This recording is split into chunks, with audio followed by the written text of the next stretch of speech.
Doctor साहब, हम पहले देखते हैं कि अमेरिकी सदर डोनाल्ड ट्रंप हर रोज़ अपने बयानात के ज़रिए से वो ईरान को चैलेंज करते थे और थ्रेट करते थे, कभी ताकतवर हमलों की धमकी देते थे। लेकिन आज हमने देखा कि ईरान की तरफ से भी बड़े दो टोक अंदाज में अमेरिका को वाजे किया गया है कि अब अमेरिकी सदर डोनाल्ड ट्रंप के पास दो ऑप्शन हैं, जिसमें या तो नामुमकिन जंग की तरफ वो आ जाएं अगर आना चाहते हैं, या ख़राब डील, किसी में से कोई भी एक चीज़ का इंतखाब कर लें।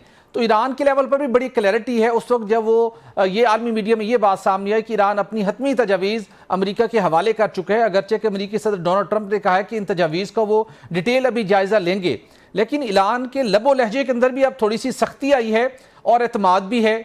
इसकी क्या वजह है? क्या दोबारा जंग के बादल मंडला रहे हैं इस खित्ते के अंदर, या अब कुछ मामलात उस फाइनल डील के करीब हैं जिसकी वजह से ईरान का एतमाद भी बहुत ज्यादा बुलंद हमें इस वक्त दिखाई दे रहा है? ईरान के लहजे का एतमाद और जो उनकी लबो लहजे के अंदर आप थोड़ी सी सख्ती देख रहे हैं, उसकी बुनियादी वजह ये है कि उनको नहीं मालूम कि उनके एडवर्सरी के ऑब्जेक्टिव क्या हैं। जब आपका एडवर्सरी एक मैडमैन थ्योरी के ऊपर काम कर रहा हो और आपको इस बात का क्लियर जो है वो इंडिकेशन मिल जाए कि उनको नहीं पता उनके ऑब्जेक्टिव क्या हैं और उनको ये भी नहीं पता कि उनका वॉर प्लान क्या है, वो डे बाय डे जो है उसको डिसाइड कर रहे हैं, तो फिर जो दूसरी पार्टी है उसको कोई ना कोई हतमी फैसला लेना पड़ता है। और हतमी फैसले की शक्ल में उन्होंने पाकिस्तान को अपना 3 स्टेज प्लान जो है वो बता दिया है और उस 3 स्टेज प्लान को उन्होंने कहा है कि ये आप जो है वो अमेरिका तक पहुंचा दें, जिसमें पहले हम मरहलावार जो है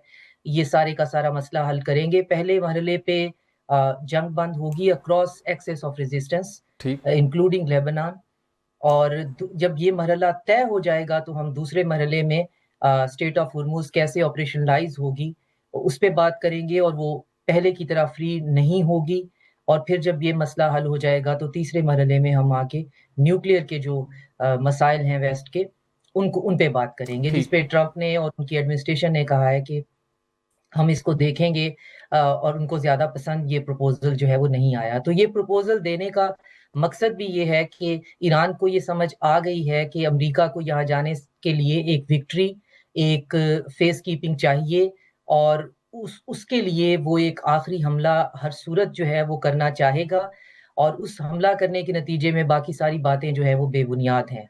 और इसीलिए आपको उनके लहजे के अंदर जो है बहुत डिसाइसिवनेस नज़र आती है कि अब जो होना है सो होना है, क्योंकि अमेरिका को तो पता नहीं है कि उन्होंने क्या करना है, तो सिवाय डॉक्टर साहब, इसके अगर इस कि इस हमने कॉन्टेक्स्ट यहाँ के से मुताबिक शिकस्त अगर लेकर नहीं जाना। फेस सेविंग के लिए अमेरिकी सदर डोनाल्ड ट्रंप एक और हमले का हुक्म देते हैं, तो इसका मतलब है कि ईरान पूरी तैयारी में है और उस हमले का फिर ईरान भी भरपूर जवाब देगा? बहुत डेवास्टेटिंग होगा वो अगर ऐसा होता है। ट्रंप बारहा ये बात जो है मोर देन 3 ओकेजन्स वो बहुत कैटेगोरिकली कह चुके हैं कि हमारा प्लान बी ये है कि हम हैवी बम्बार्डमेंट ईरान के ऊपर करें और वो 20 साल तक जो है उसके बाद खड़ा होने के काबिल नहीं रहेगा, तो हमारे लिए तो वो कोई थ्रेट उसके बाद फिर नहीं रहेगा।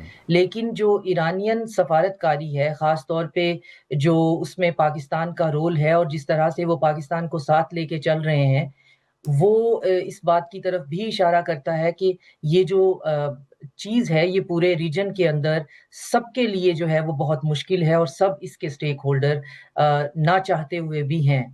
अराची जो हैं वो तब नहीं आते जब उनको अमेरिका कहता है जी इस तारीख को हम पहुँच रहे हैं, आप भी पहुँच जाएँ इस्लामाबाद में। लेकिन वो उसके कुछ रोज़ बाद जो है इस्लामाबाद आते ठीक। हैं और बहुत डिटेल्ड जो है वो यहाँ पे बातचीत करते हैं, मशवरा करते हैं। उसके बाद यहाँ से ओमान जाते हैं और वहाँ मस्कत में ऑफ कोर्स उन्होंने स्टेट ऑफ हुर्मुज़ पे बात की होगी, क्योंकि बात ही ये हो रही है कि स्टेट ऑफ हुर्मुज़ जो है this is going to be operationalised between Oman and Iran, क्योंकि उन दोनों का टेरिटोरियल क्लेम है। जी। तो ओमान से फिर बात करने के बाद वहाँ क्या बात हुई, फिर वापसी पे दोबारा पाकिस्तान आके तमाम बात करने के बाद फिर फ्लाई करते हैं टू रशिया, वहाँ जी। पे सेंट पीटर्सबर्ग में पुतिन से मुलाकात करते हैं। जी। तो पुतिन ने उसके बाद फिर 1 घंटा ट्रंप से फ़ोन पे बात की है और उसका जो ट्रांसक्रिप्ट जो है वो वेबसाइट पे उनकी फ़ॉरेन जो सर्विसेज़ हैं उनका उन्होंने शाये किया है। उसमें बहुत ही हार्श टोन है पुतिन की भी, ठीक। कि आप इस जंग को इससे ज़्यादा लिंगर ऑन नहीं करें, ये आपके लिए भी नुकसानदेह है और बिल्कुल ईरान ठीक। जो है वो अकेला नहीं है। तो बिल्कुल ठीक। वही एक बात जो है, वही एक बयानिया जो कि मैं पहले दिन से कह रही हूँ कि पाकिस्तान इस रीजन का एक सिक्योरिटी और इकोनॉमिक ब्लूप्रिंट तैयार करने में अपने फ्रेंड्स और एलाइज़ के साथ काम कर रहा है। ठीक। जिसमें ईरान जो है वो उसकी एक क्लॉज ज़रूर है, लेकिन ब्रॉडर रीजन के अंदर फ्यूचर का सिक्योरिटी अरेंजमेंट क्या होगा? कैसे इकोनॉमिक जो है वो स्टेबिलिटी हासिल की ठीक। जाएगी? तो इसके स्टेक होल्डर्स के साथ मिलकर पाकिस्तान जो है वो काम कर रहा बिल्कुल है, ठीक। जिसमें ईरान पाकिस्तान को बिल्कुल साथ लेके चल रहा है। और उसकी रीसेंट डेवलपमेंट में आप देखें कि यूएई ने जब ओपेक से निकलने का फैसला किया है, तो इसका मतलब है बहुत क्लियर किस्म की डिवीजन है